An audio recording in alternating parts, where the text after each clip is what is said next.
This Restorative Justice Life is a production of Amplify RJ. Follow us on all social media platforms at Amplify RJ, sign up for our email list, and check out our website at amplifyrj.com to stay up to date on everything we have going on. Make sure you're subscribed to this feed on whatever platform you're listening on right now so you don't miss an episode. And finally, we'd love it if you left us a rating and review. It really helps us literally amplify this work. Thanks for listening. Enjoy the episode. Welcome to This Restorative Justice Life, the podcast that explores how the philosophy, practices, and values of restorative justice apply to our everyday lives. I'm your host, David Ryan Barcega Castro Harris, all 5 names for the ancestors, and I'm the founder of Amplify RJ. On this podcast, I talk with RJ practitioners, circle keepers, and others doing this work about how this way of being has impacted their lives. Janice, welcome to This Restorative Justice Life. Who are you? Wow, thank you so much, David. Love that question. I should ask that every day to myself. I'm Janice Jerome, born and raised in Atlanta. Family has over 200 years of living in the Atlanta area since 1858. Both my parents were rather political, and so 6 kids in a house with them that made 8. Mother did a lot of neighborhood community meetings, and my father did a lot of reading and advising about activities. So yeah, that's where I am from a little girl standpoint, but from a big girl standpoint, I'm a mother of 3. Yeah, so that's just that little girl part of me. Who are you? I like to write, but I don't consider myself a writer. I love interviewing seniors. I started this when my grandmother turned 100, somewhere in the early 2000s. I realized then, wow, my grandmother's 100. I should interview her. And so along the way, I have interviewed so many seniors. It's one of my first loves. And through those interviews, I have produced books or pamphlets. My latest interview is online at Amazon, called Blessed from the Beginning. So I'm kind of sort of a writer, but not a writer, because it's more like a hobby. Who are you? Career-wise, I've worked in the court system background most of my career under government. I worked with the United States Department of Justice, Immigration Court in Atlanta and Miami. I worked with the Juvenile Court in Clayton County, Georgia, where I started in Restorative. I am an ordained minister, a professional genealogist, certified anger management specialist using restorative justice, a mediator, and did a little work in pathology, but I wasn't good at that job. So I won't go back in any medical facility. Who are you? Well, education-wise, right now I'm in my 4th year working on my PhD. And it's tough now. It's really tough. Computer science was an undergrad. My master's in public administration. Yeah, that's what it looks like, education-wise. We've got 3 more. Who are you? I spent many years as an activist in the community, campaigning, neighborhood watch, Boys and Girls Club. Yeah, that's some of my hobbies. Oh yeah, I collect coins, or I collect money, foreign money only though. And so my oldest coin is over 300 years old. Got quite a few coins over 100 years old. I got money from regimes long gone, from the Congo to all across the globe. So when I get stressed and I want to relax, I go get that money collection, and I enjoy every minute of it. Who are you? Oh God, we slimming down. What I didn't talk about. I'm a friend. I'm a friend. If you meet me, David, unfortunately, you've met me. And so we're friends for life. We don't do no temporary friendship. So I'll leave that right there. I'm a friend, and I'm a friend for life. And lastly, finally, for now, who are you? I am a seasoned senior citizen. and I've got about a year and a half before retirement. And so retirement includes a small house, a lot of land, a cow, a goat, 2 dogs, and a horse. That's what retirement looks like for me. Hey folks, I'm Elise, your producer, and today we are welcoming Janice Jerome to the podcast. Janice is the recipient of many awards, including the 2015 Community and Leadership Restorative Justice Award from the National Association of Community and Restorative Justice. She is also the founder of the Restorative Justice Institute of Atlanta, as well as a very accomplished restorative justice practitioner in many different forms. Without further ado, let's get back into this episode. Again, Janice, thank you so much for being here with us. It's always good to start with a check-in. So to the fullest extent that you want to answer the question, how are you? I'm going to just lead into what I just said, lead back into it. I'm feeling very seasoned. I'm feeling that my experiences and things I've done and the time and things I've learned have seasoned me for this moment. Life has been a wonderful journey, and what I'm really liking is the energy of the young people. I feel like they're bringing in or coming in as a extra spice. And so I want a little of their spice. So I'm feeling very seasoned. Yeah. You've talked about doing this work for years on years, decades. You've been doing this work for a long time as well in lots of different settings. But I think that you had some inklings of doing this work even before you knew the words restorative justice. So in your own words, how did this get started for you?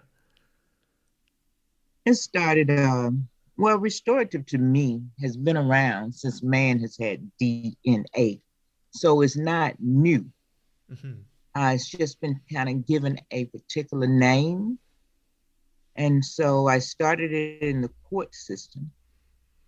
But I really believe that because it's a values-driven process, I'm not going to speak for other people, but I was brought in it from growing up in the values that were set into me. So it's been there all my life. But What did that look like growing up? What that looked like? It looked like a little of that stuff I put in my book. Mom and dad did a lot of arguing and fighting, and oh my God, the worst of the worst. However, they show so much love to us as kids. It's amazing how two people can love their kids and carry on as if they don't care about each other. And so that's what it looked like. I never saw love between a man and a woman as partners. I never saw support systems between a man and a woman because my parents didn't support each other. And so for me, it kind of turned out the opposite. Someone's in my life, fully supporting them. Someone's in my life, I'm telling them I love them. This kind of way it turned out, the things that I didn't like. Yeah. I had a little paradigm shift in how I would live my life. And so I refused in my marriage to live in a house arguing and fighting. Will not do that as an adult. So it's kind of what it's like. Mm-hmm. You said in the Who Are Yous that you are a writer, although you don't fully claim that. But here you are referencing your book. One of the reasons that we're having this conversation is you did contribute a chapter to the anthology Colorizing Restorative Justice, and you did talk a lot about your experiences growing up. I'm curious, and the title of your chapter is about, going home, right? You grew up in Atlanta, moved away, and ended up going back to do work there. We're going to detail some of that journey a little bit, but I'm curious if you would be willing to share some of those things that were formative and helped shaping you. You talked a little bit about the conflict, but you also in the book talked about, the community and what it was like growing up in that space. As kids, we cleaned up the yards that had trash on them and nobody lived there or end of the street. We were involved into that. But this happened after I got a little older, I've started to understand the importance of community. And in my chapter, I talked about the Black policeman who brought in something I almost want to call magical when they were about to arrest my mother. Well, really not arrest. They wanted to take her to the hospital, to the mental ward, and they said they would have to take her out in a straitjacket because she was acting out pretty bad, screaming, yelling. She didn't curse, but she was cursing that day. And that hurt me to my heart to know that my mother would come out of this house in a straitjacket. And when I looked outside the house window, tears rose down my eyes. They can't take my mama out like this. And so there were 6 Black policemen who were there, and the ambulance drivers were Black. And everybody outside the house who lived in the community were Black. And so my mother and them had been there, oh my God, 50, 40 years. And the policeman just started to sing, "I will trust in the Lord until I die," which was one of my mother's favorite songs. That was one magic. He didn't know that. And as he sung, that calmed her completely to the most peaceful, precious person you could imagine. I couldn't believe what I was seeing. And I touched her hand and I said, "Mom, let's go." And she said, "Where we going?" I said, "Outside." She says, "Okay, let me get my purse." And I held her hand, and as we opened up the door, the whole community was standing there like they were the Queen's court, and the Queen was coming out the door. They showed so much respect. And the vibes that came from the crowd, I could feel it so deeply as I slowly led her down the step, and as that one police officer continued to sing. And the other police officers, they just stood there in respect too. They didn't, it's like we all was on one accord in understanding the community that you're working in and those in the community. So we made it all the way to the car with him singing. We made it all the way, I had to drive in another car behind them, but he stayed with her. And then we made it down to the medical facility. He kept singing.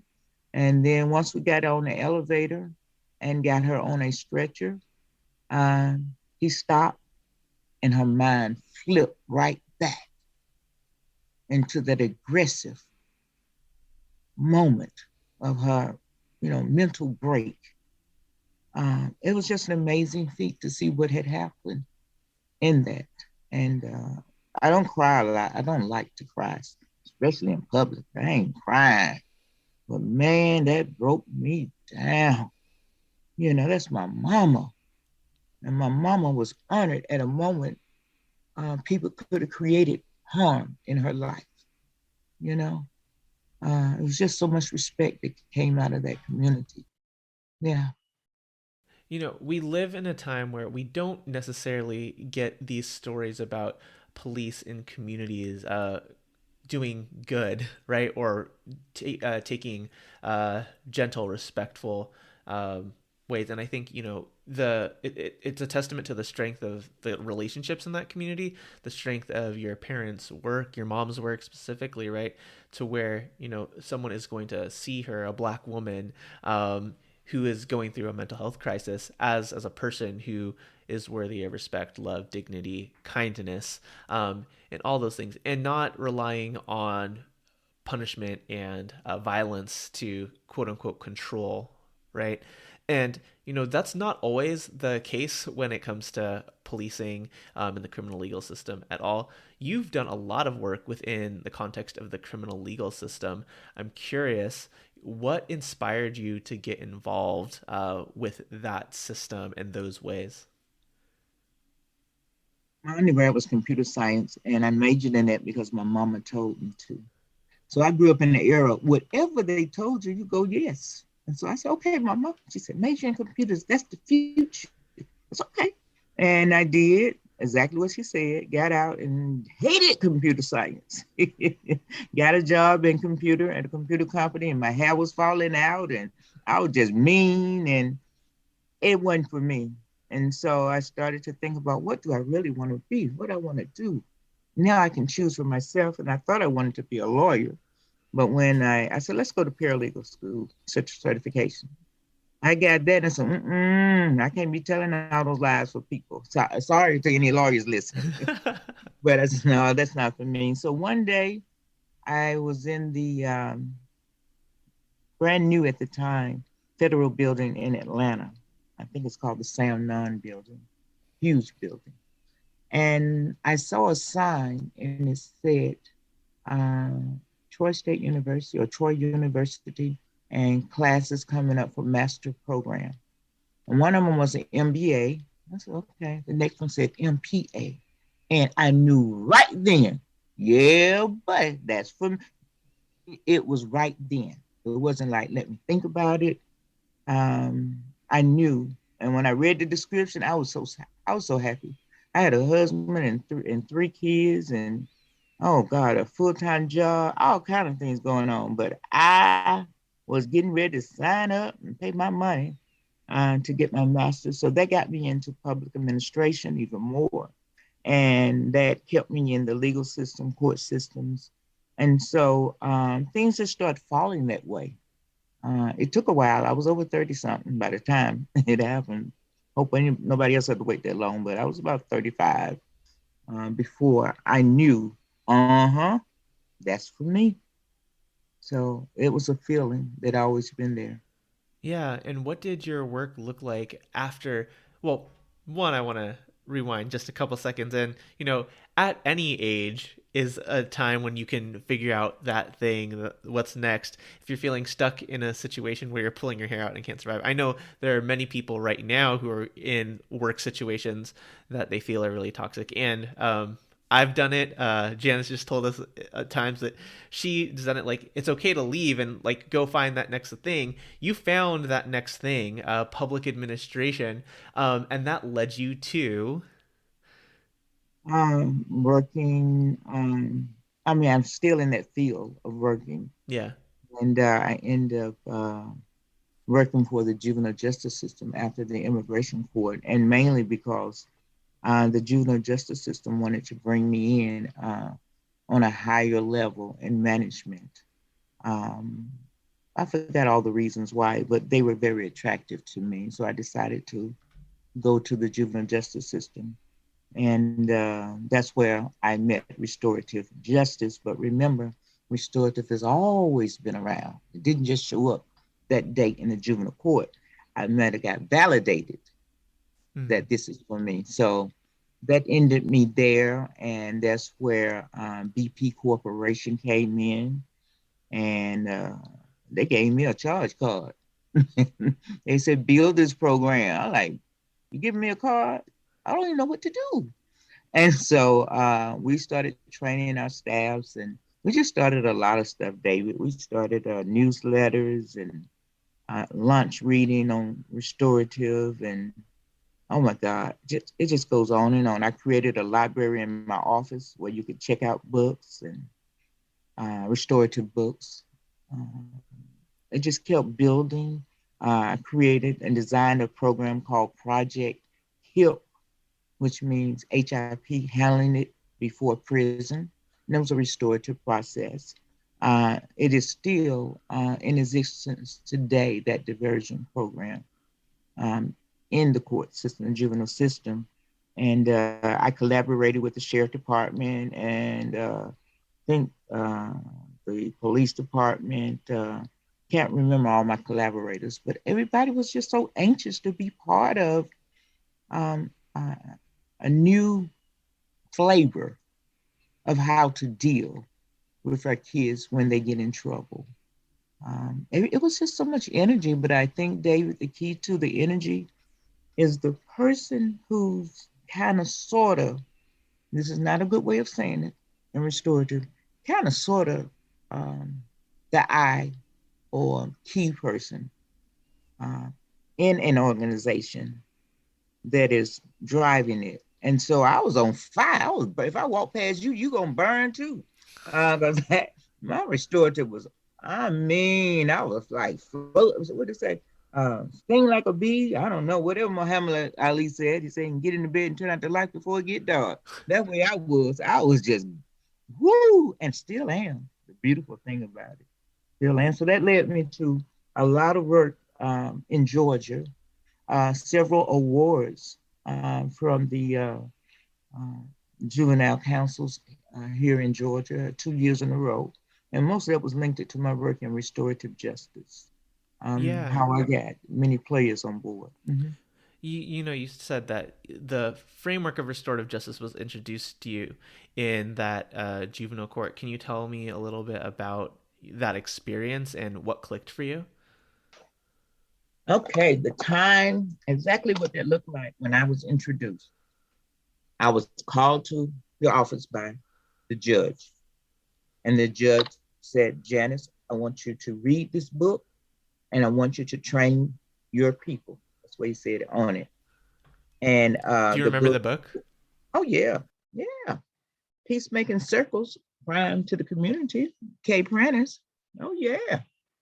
Yeah, have you read that one? Yeah, buddy. I love that one. So I read it first, and I hadn't set up training yet. It was like a month later because I had to work with Kennesaw University and BP and just a lot of organizations to put the training together.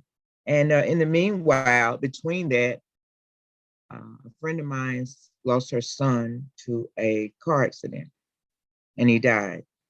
And so I flew to Miami. I had my book with me, and everybody was crying, mom, dad, grandparents, everybody was so sad after the funeral. And then I thought that morning, I said, I wonder if they'll be okay if I do a circle. Now, mine, I haven't been trained yet. That's what Kay laughs about all the time. And so I talked to the grandmother first. I did without basically preparation. I asked her how she felt and how would she think the family feels. She said, yes, yes. I asked the father, yes, yes. This is early in the morning. I asked the mother, yes, yes. And then the daughter. And so everybody was just totally on board. And so we sat in a circle in the middle of the living room, and we went forward with a restorative process.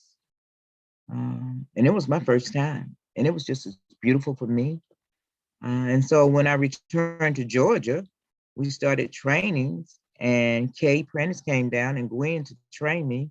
And Kay just laughed. She says, she's already done a circle.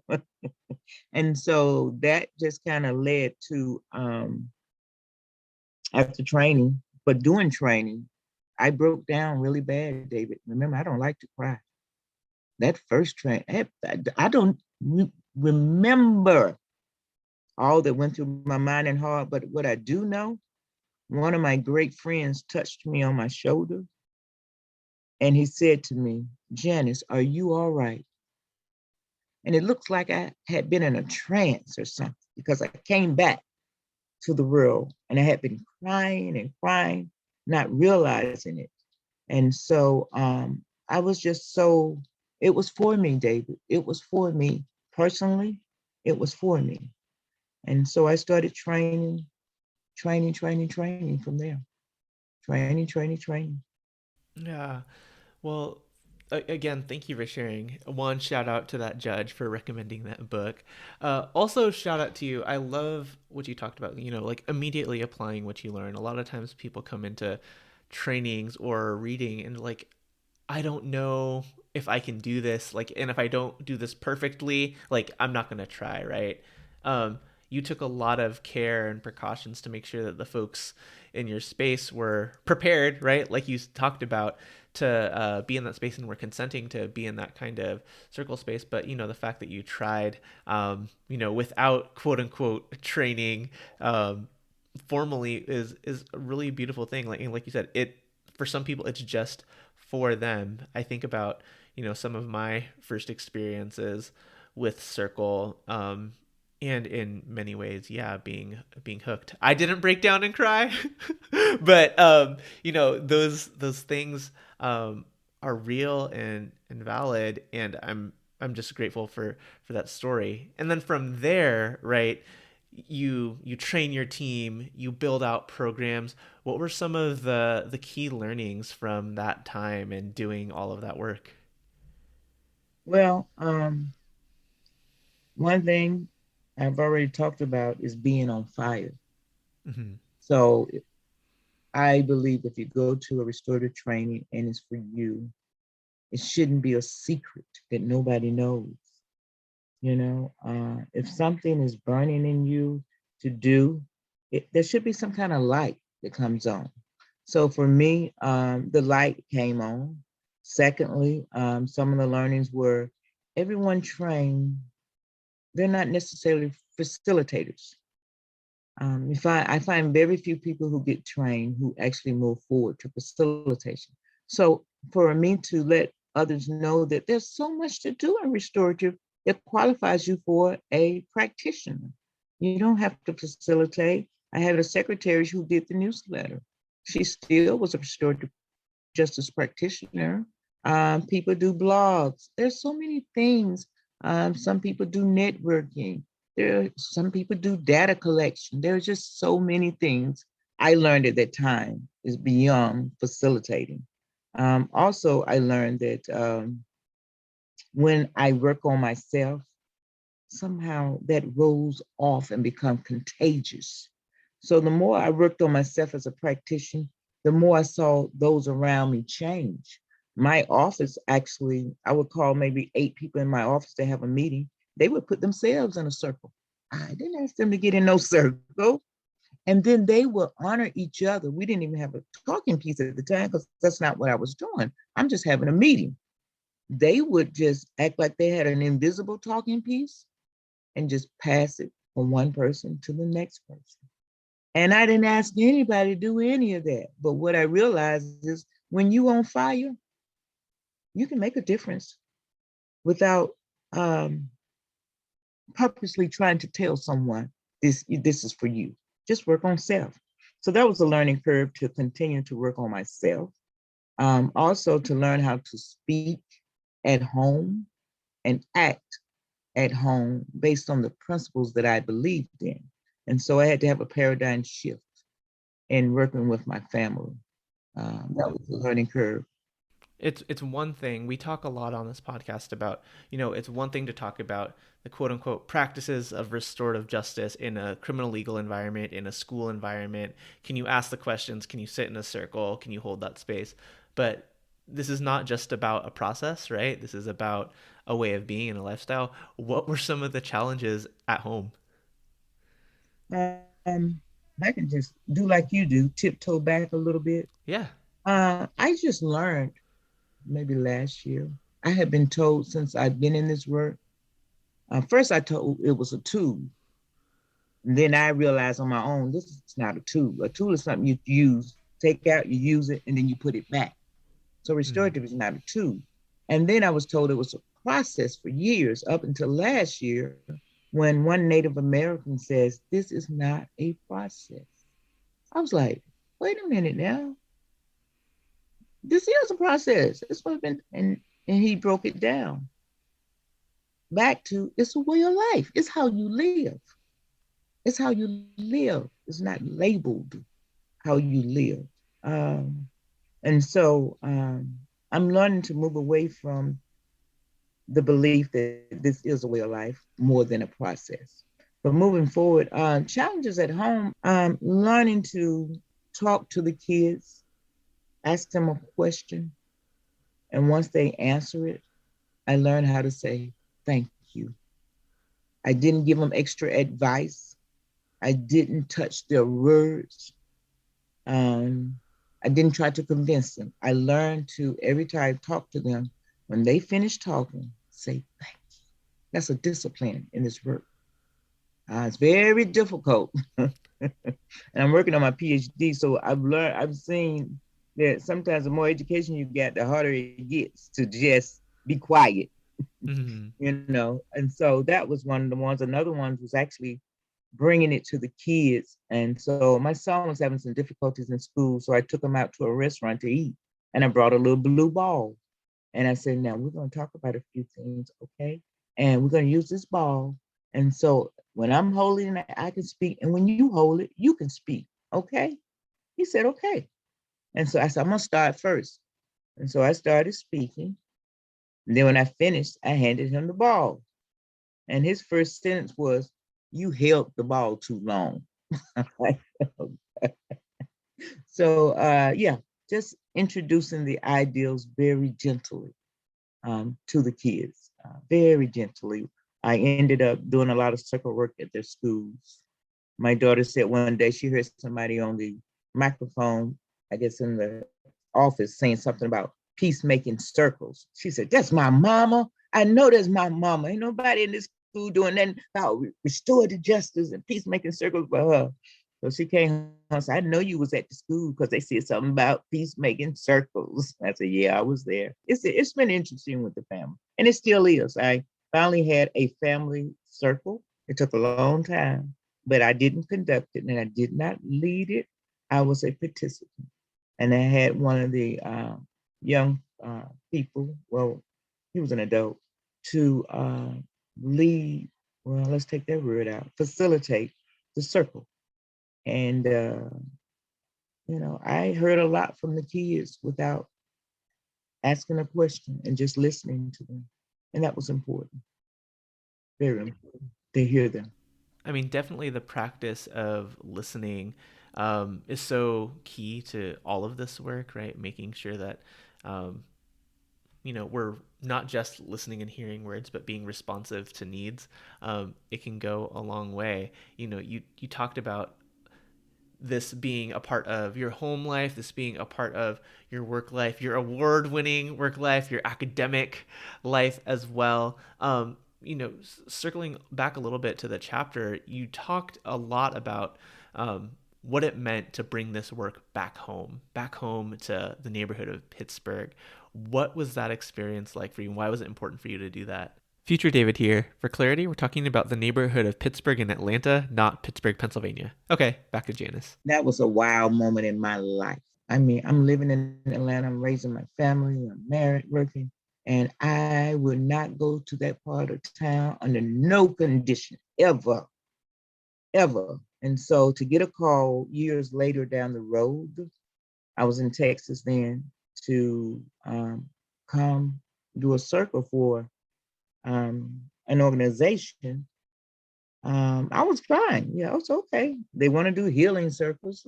Okay. And I think I did it 3 different times, but the first time she gave me the address, of course I didn't recognize the address. And so I had prepared everything, my facilitator who's working with me, all my supplies, my materials, I got the address and let me show up the first day. And that first day I showed up, my car went to it was used to be a school, but they still had the big auditorium, and it's lost. So when I got there, now I knew I was in Pittsburgh. I was like, darn, I wonder where is that in Pittsburgh. I got there, and then when I got inside, that's when it hit me. This is where I used to come as a little girl at school, this big auditorium in Pittsburgh. And I started to feel some kind of a way, like emotionally moved.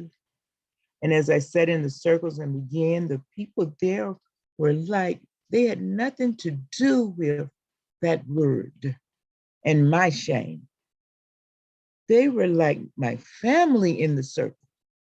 And I could imagine some of them being related to me because my family did have members, different members. And I thought they could be my family, or they could know my mom, my dad. And I sat there and I tried to keep my composure, but I had to allow myself to process. So I processed and I let them know what my story was. And I was holding back the tears. I was holding strong. I think one dropped though. I couldn't catch it. It was just so moving to be in the space that I've been running from. For what reason? What reason? Shame for what? And so it was an amazing moment, David, to realize where I really was at that moment. And each day that I came back, it became a miracle day, a miracle train. One of the most precious moments in my life. Totally. One of the most precious moments. To see the beauty shined it from the people and, and the community too, but the people that I was with, they were me. They were me. They were me. And so it was an amazing moment, David. It really was. Yeah. So much of this is like restorative justice is about, yes, this process, yes, this way of being, but this way of being fueled by like we are reflections of each other. We are connected. Taking this work back to the place where you experienced a lot of community, a lot of joy, but also a lot of struggle and harm. How were you restored in that? I don't, that's a very difficult question. It's almost like you have to rephrase it a different way. For me, I don't know if it's the word restored or maybe the word that I'm very careful with. Healing took place. Yeah. Which they might be simultaneously, but I would rather say that. So yeah, we can say healing. Yeah, for me, that just kind of works. But and I rarely use that word too, because I'm careful that it is real healing, not just a fly-by moment. And so I think I know, not no such thing. I know tears began to roll down my eyes because I thought about how come mom and daddy never talked about this? But never. My three younger brothers and sisters have no clue. Now, and it could only be about maybe 5, 6 miles, 7 miles from where my parents bought, the home that we grew up in. Wasn't that far, at all. And so one time I did go by there and look at the house that we lived in. But since they have torn it down, they've torn it down. Yeah, so I think some healing, and the key to that, David, is the word fear. You see, fear ain't real to me, but danger is. Fear is something that I put in my mind that's, oh, this is going to happen. Oh, I hear somebody in the house. Oh, just all this stuff building up, but it ain't real. And so all that I did for all those years, it wasn't even real. I ran that through my head. Okay. There was no danger going on for me to go by there. There was no danger for me to talk to older family members who knew I grew up there. It was just fear. And that thing ain't real at all.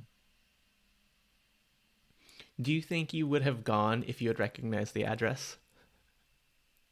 Never had that thought in my mind, that question. It didn't come to my mind, and I have no answer. I'm just glad the miracle happened the way it did. Intersection of being in the right time, the right moment, and the right place. No, that's really real. You've continued to do this work, both criminal legal system, a little bit in education. What is the work that you are up to now with restorative justice? Well, let me just say this, David, that I do restorative in everything that can exist on this earth.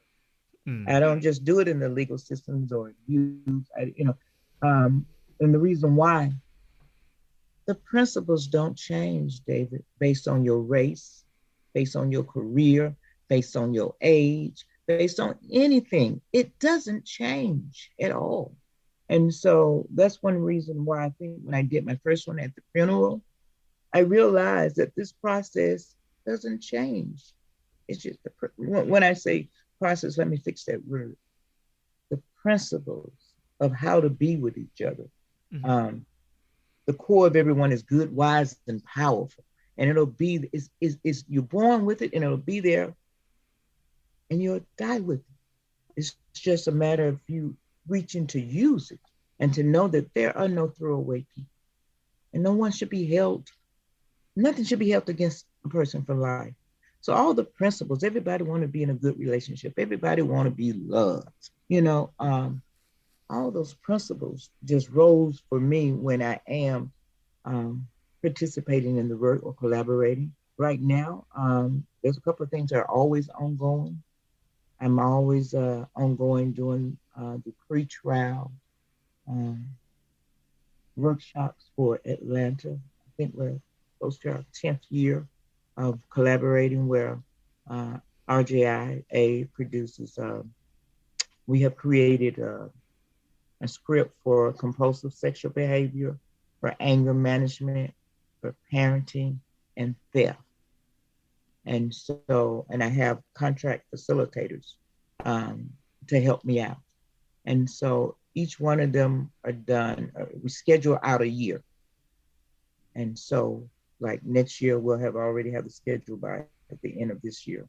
And yeah, the workshops are always seem like something different that the people have never been part of who are ordered or referred to the workshops. Right now, they've been virtual for the last couple of years, but we did them in person in the beginning for many years. And in person, we would have about 50 people in the courtroom. And the reason why we did it in the courtroom because they didn't have a room big enough to hold 50 people at the courthouse. And so we would have a sheriff bailiff, and the sheriff bailiff would be there with his gun. I didn't like that presence of the sheriff bailiff, that intimidation. Mm-hmm. And some sheriff bailiffs would say, now, if I'm going to have to throw somebody out, I'm going to throw you out. And I was like, oh my God, somebody tell me to be quiet. We ain't throwing people out. And the most funniest, I'm going to say the funniest class that I had, because I did have contract, was when we were just into using the talking piece. And if you want to speak, you know, just hold your hand up and I'll bring you the talking piece. And it was going well. And all of a sudden there was a change. The bailiff held his hand up. So then I had to talking piece. I'm like, oh my God, this is beautiful. So I don't know what that real, but I think it was asking some of the things that we're doing. But that's been ongoing for a while. I'm still doing the certification for certified anger management specialist utilizing restorative principles. I am certified by NAMA. NAMA is respected and recognized by many of the judges in the United States and over 126 countries. So it's a big certification. So I still do the certification in anger, certification as a restorative justice practitioner. And the reason why I do that, because in the beginning, they didn't want to certify people because they didn't want to block out people who didn't have certain levels of degrees or things like that. Anyone should be able to be a keeper. And so I started certifying because when you're dealing with some organizations and some school systems, they got to have a piece of paper that the person was trained. You know, everyone has to have a certification. And so I felt like if I didn't certify, someone else would move in and not give them the best that I believe I try to deliver the best. So those are a couple of things. Mm-hmm.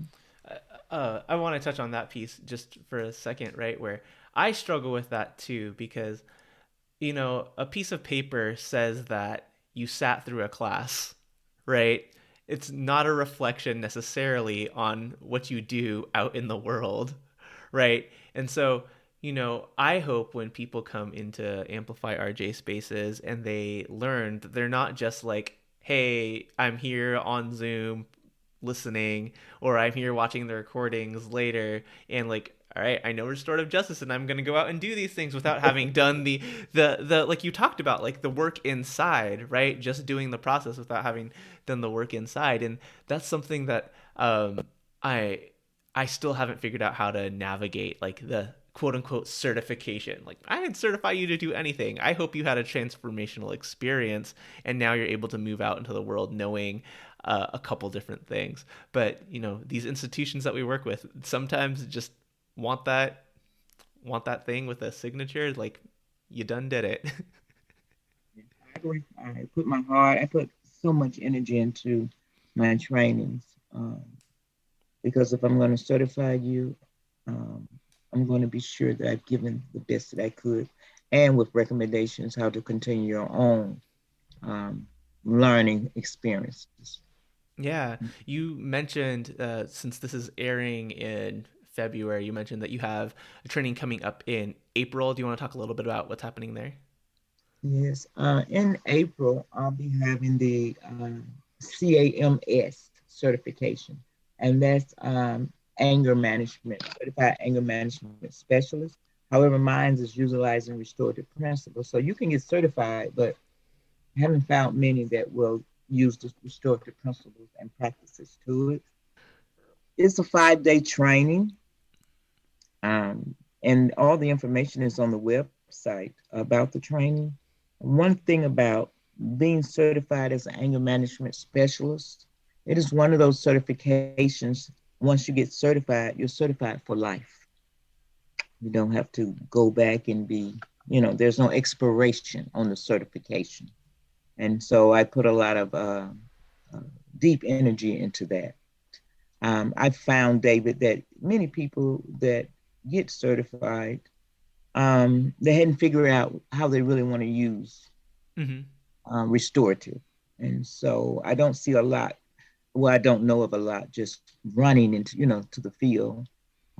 Most are really taking their time and sometimes come back and have conversations with me, about their growth in the work. But that one is April the 21st through the 24th. Yeah, April 21st through the 24th. Or it might be the 25th. It's supposed to be 5 days. 1, 2, 3, 4, 5. April 21st through the 25th is 5 days. And training. And we'll have links to that where people can find out more information in the show notes. We're about to transition into the questions that everybody answers when they come onto this podcast, but is there anything else that you want to share before we get there? Yeah, I kind of want to say something, just piggyback on something that I think is and I might have already said it, so forgive me. But, I received that 2015 award by National.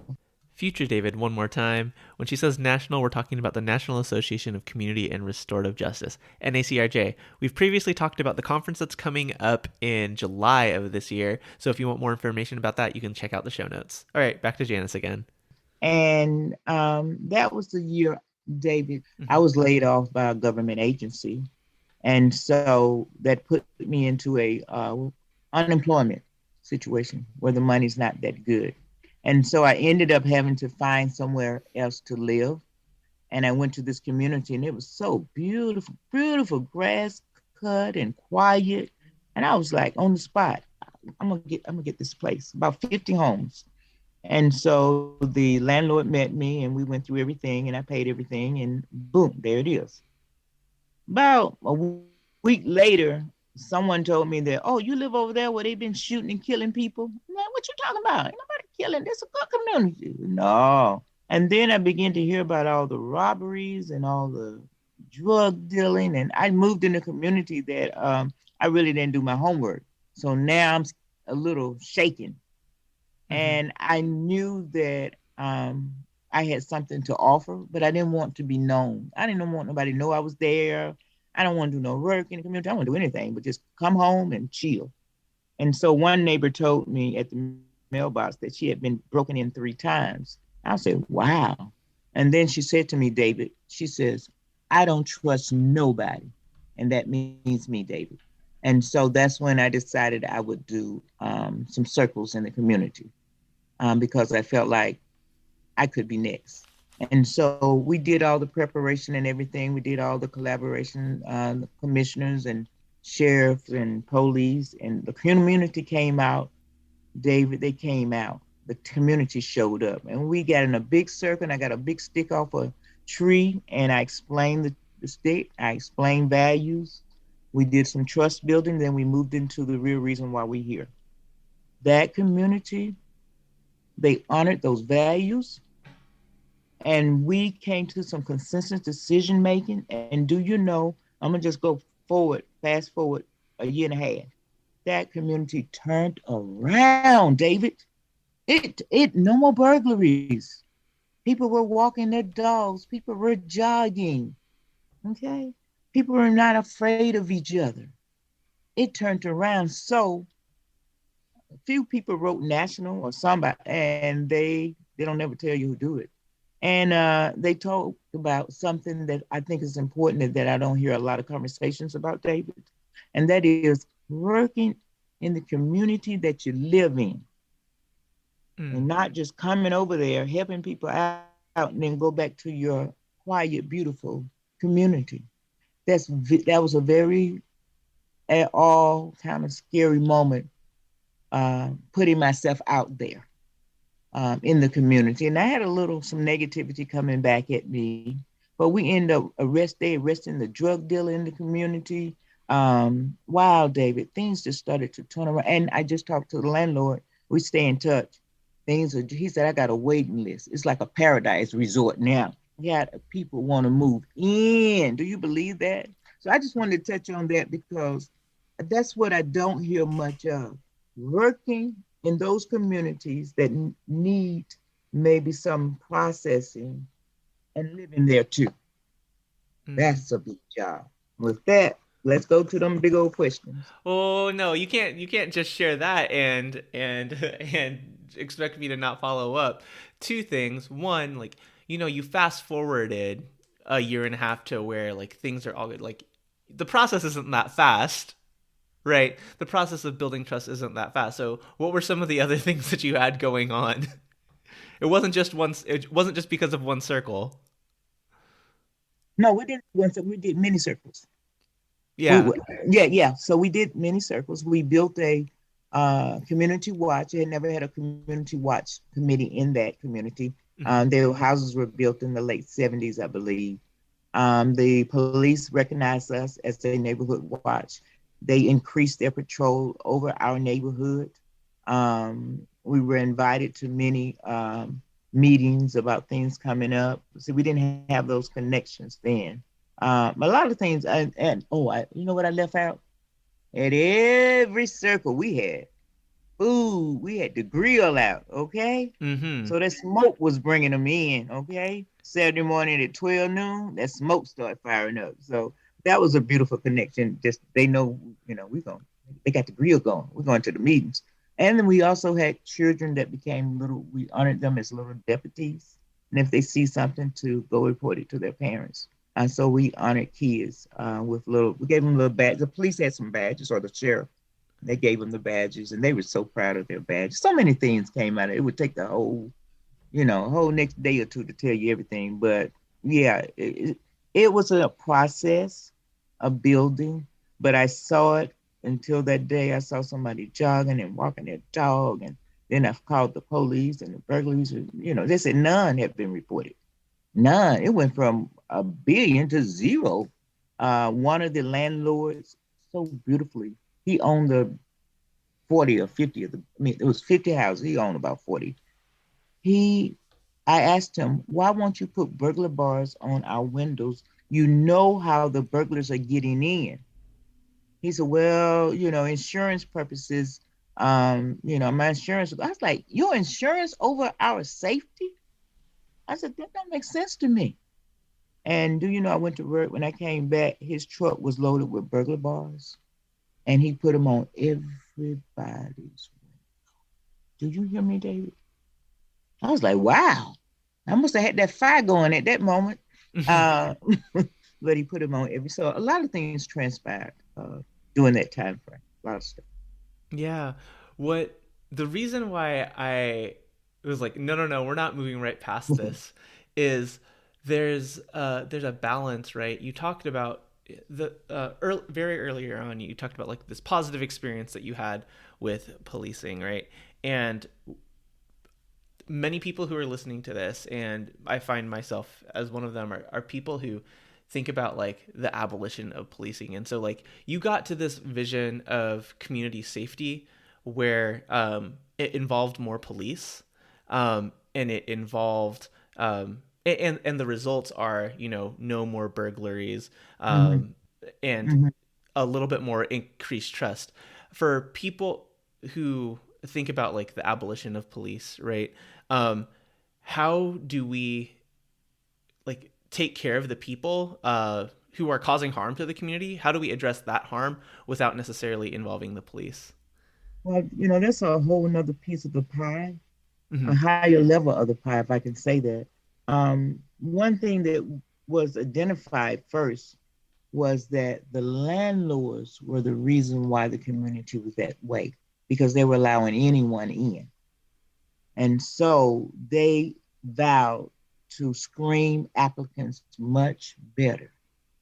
And that was a beautiful moment because some of the landlords, I don't know why there was some background of conflict or something, I don't know. There was some stuff going on between landlords, but they came together. It was like the people who lived there, um, they were the problem, but they weren't, which means a problem was, if you allow it to fester, it would fester. One of the biggest thing is a 17-year-old or 16-year-old boy was the gang leader of the drug distribution and the burglaries. Mm-hmm. And so the night that they arrested him, somebody called me and said, I ain't gonna call his name, but they said they got him on the ground. I ran out with my house coat and my house shoes just to see him get arrested. Okay? It was a beautiful moment because he caused so much strife, especially for older people. But for those like him who's committing the crimes, the system is still dealing with them the way they are, punishment. It would be beautiful, it would be a beautiful world if the system would recognize it ain't working the way they're pretending like it's working with the offenders. On case by case, all I can say is, they didn't bring us in as victims, only we got them. That's all the communication we got. Restitution, they normally did sentencing, you know. It was very rare, and I don't know why that happens in our community. A lot of sentencing versus restitution. She got broke in 3 times. They took stuff. They broke her door. I remember that one of the nights they did it, she had already put an alarm system in her house.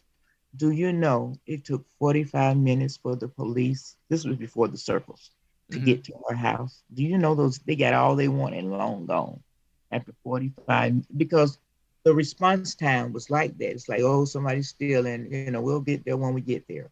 And so that was a sad moment to know that it took them 45 minutes to show up. And the offenders are happy somewhere, long gone. I don't know right now what's happening, David. But I do know generally what the system is still doing with offenders, giving them time. They're slowly doing diversion classes, like the classes that I instruct. Some people are they haven't been to court. Some people have already been to jail or prison and are put in the classes. These are the offenders. I don't know if the classes is the best thing, but it appears when I always do at the end of each class, I always ask them, is there anything that stood out? And things that they say, like the native principles or the effective question, what happened? What did you do? What are we thinking about at the time? Who was affected by what you did and in what way? And what do you think needs to happen to make things better? They like those questions. I just listen to the things they like. So on the offender side, I think it's still a hole, but it's happening, trying to change the system view of how do we help victims other than call them and say, he's in court and we got him and everything's fine. And if they in jail, they can't do restitution. They don't have, be locked up. Yeah, I'm thinking about the specifics of this story, right? With this young man, 16, 17-year-old, right? People in the community knew who he was, right? Yes. What prevented you as a community from approaching him without involving the police? That's something, what you just said there is extremely easy to say and you don't live there. Mm-hmm.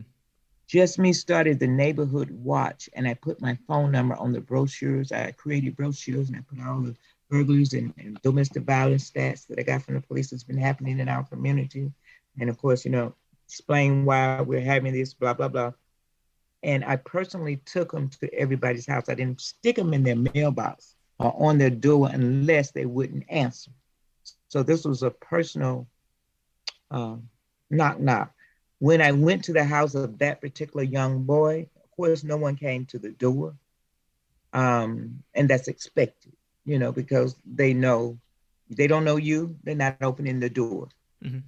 You become an easy target when you do things like that. And that's just being truthful. And I am human. I don't like to use this word, David. I was afraid. I was getting texts back that were not nice, for the first meeting. But after the first meeting, I didn't get any negative feedback. But on that first one, I was afraid. Yeah, and totally acknowledging that that's something that is much easier to just say, like, oh, why didn't you do so-and-so? Why didn't you do so-and-so? Looking back on the situation now, is there something that you would have done differently, or other resources that you would have pulled in differently? And I always say there's so many things afterwards, but in the midst of the risk and the crisis, the real me comes out. And the real me is, I believe in this process. I'm afraid to initiate it, but I know they're going to eventually break in my house. What is going to stop them? I live alone, and so I had the support of the landlords, and believe it or not, the community came out, which means they didn't know me, but I had the support of the community by showing up each time. They showed up in good numbers. I have pictures. I'll share them with you one day. Took some pictures of some of those meetings where the policeman was actually facilitating the circle too. I smiled because at that moment, I just thought, David, I'm never going to get out of here. I ain't going to get enough money up. I got to get out of here. That's all it was on. How am I going to lead this community? And the land was very sad when I left. It appears that way because no one had ever stepped up that way. They were not a neighborhood watch community. They were just a crime community, totally crime. So I was a little younger, so maybe that's why I stepped up. I don't know, but I do believe in restorative. And if you believe in something, I believe it comes out during controversies and challenges. That's when it comes out, who you really are or who I am really inside, not when convenience and comfort.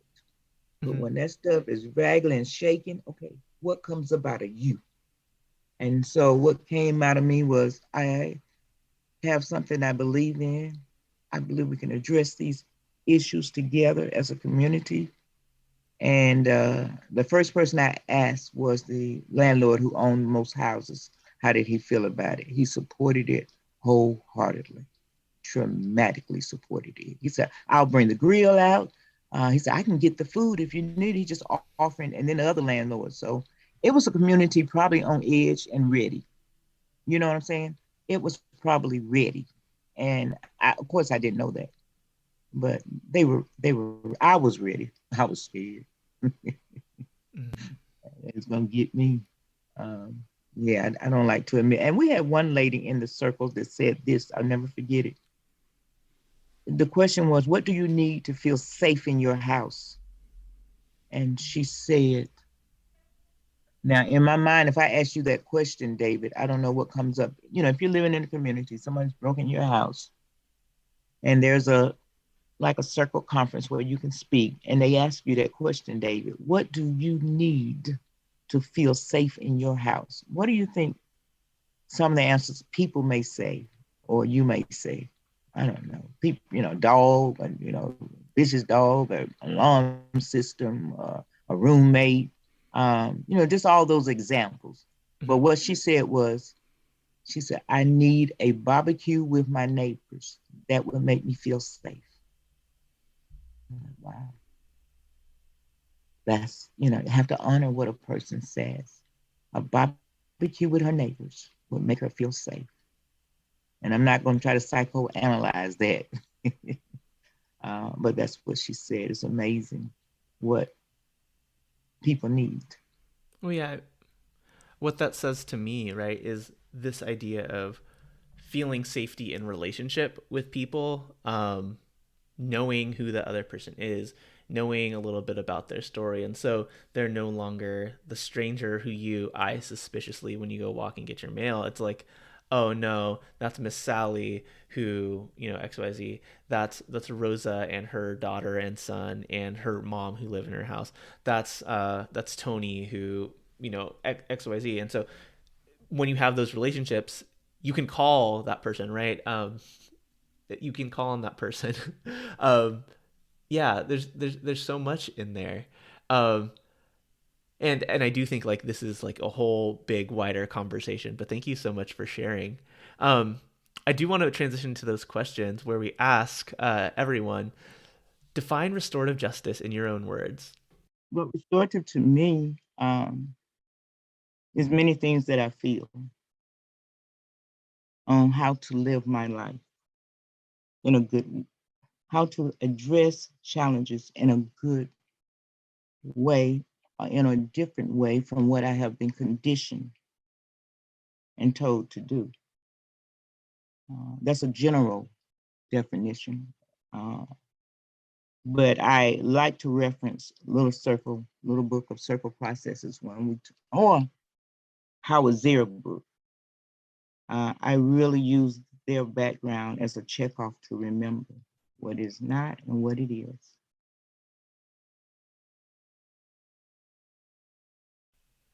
Restorative justice means to me, I found something that I can call part of my destiny and my purpose for being here.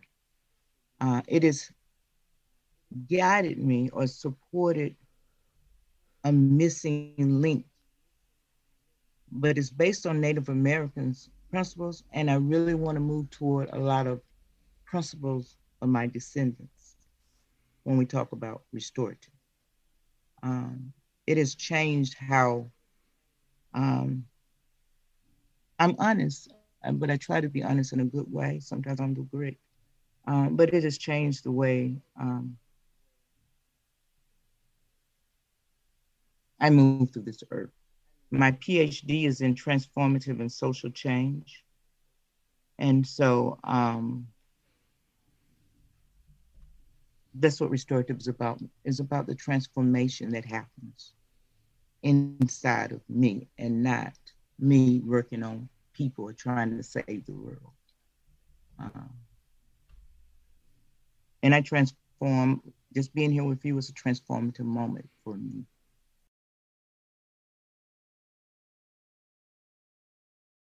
As you've been doing this work, what's been an oh shit moment, or like a moment you've like made a mistake, or wish you did something different, and what did you learn from it?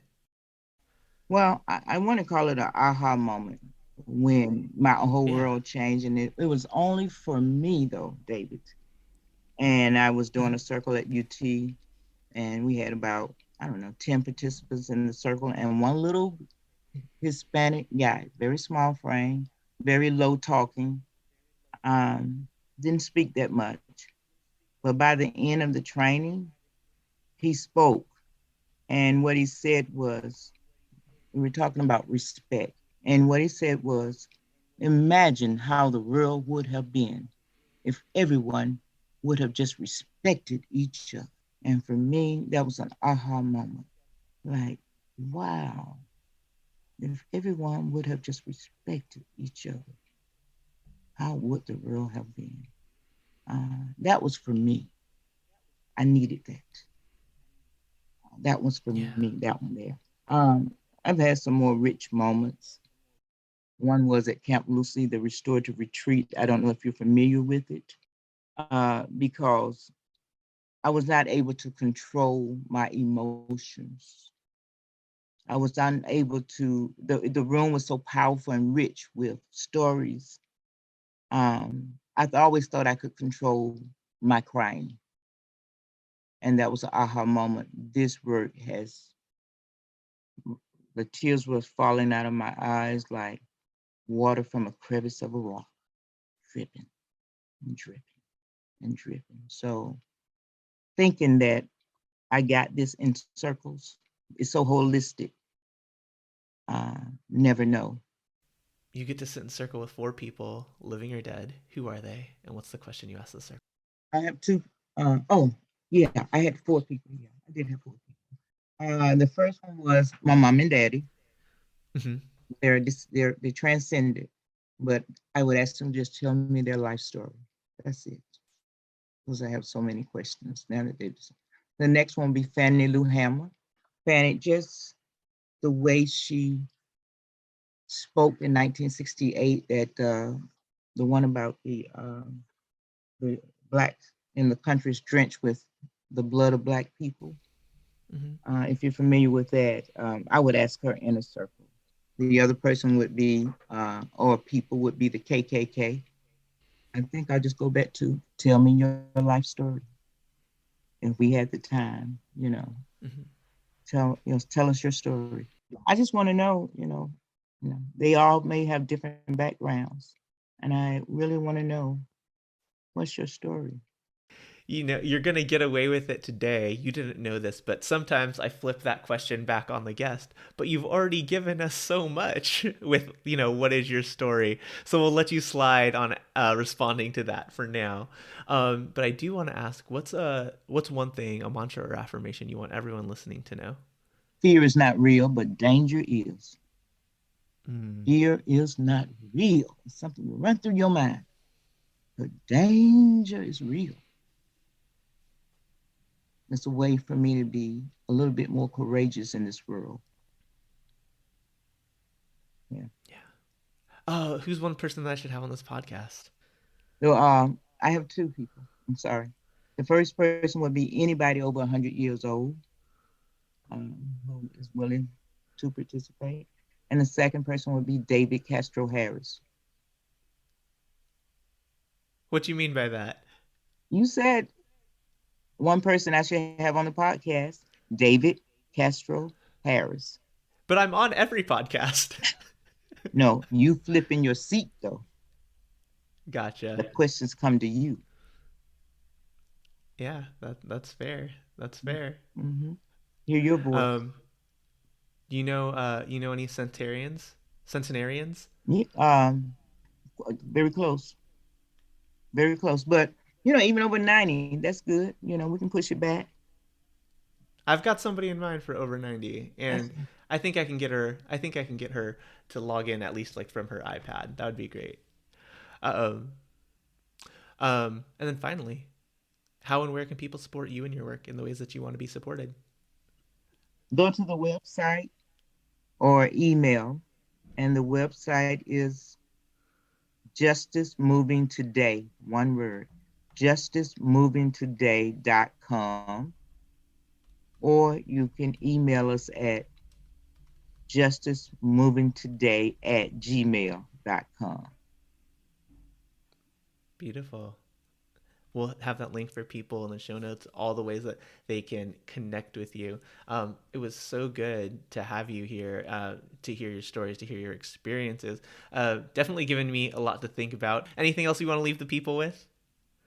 I appreciate and thank you for your patience. Thank you for considering me to be on the podcast. I think that you're that season that I'm talking about, that flavor that you have, that you're adding to life.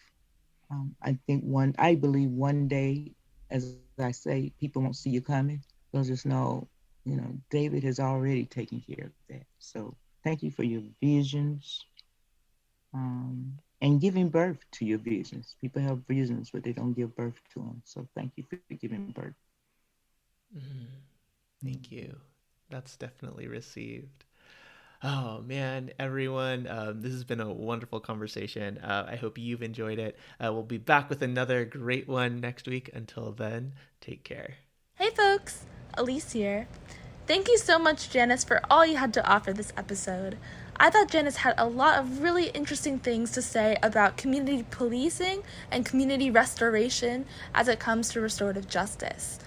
I thought that she brought up the point of what does a restorative justice certificate mean if you're not really doing the work beyond that. And I think, what does a police badge mean if you're not really doing the work beyond that?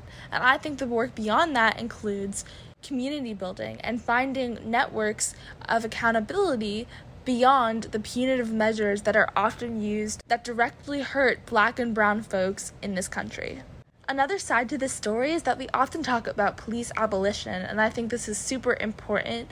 And what Janice did is she offered a good alternative to use restorative policing, community policing, instead of our traditional criminal justice system. If you would like to hear more from Janice, make sure to check out the links in our show notes below where you can contact her and see more about her workshops, and you can also see more workshops from Amplify RJ. All the information you need is going to be linked in the show notes below, and as always, thank you so much for listening, and I'll see you next week. Like what you heard? Please subscribe, rate, review, and share this podcast on whatever platform you're using right now, or if you're old school, tell a friend. It really helps us further amplify this work. You can also support us by following us on our social platforms, signing up for our email list, signing up for a community gathering, workshop, or course. So many options. Links to everything in the show notes, or on our website, amplifyrj.com. Thanks so much for listening. We'll talk to you next week.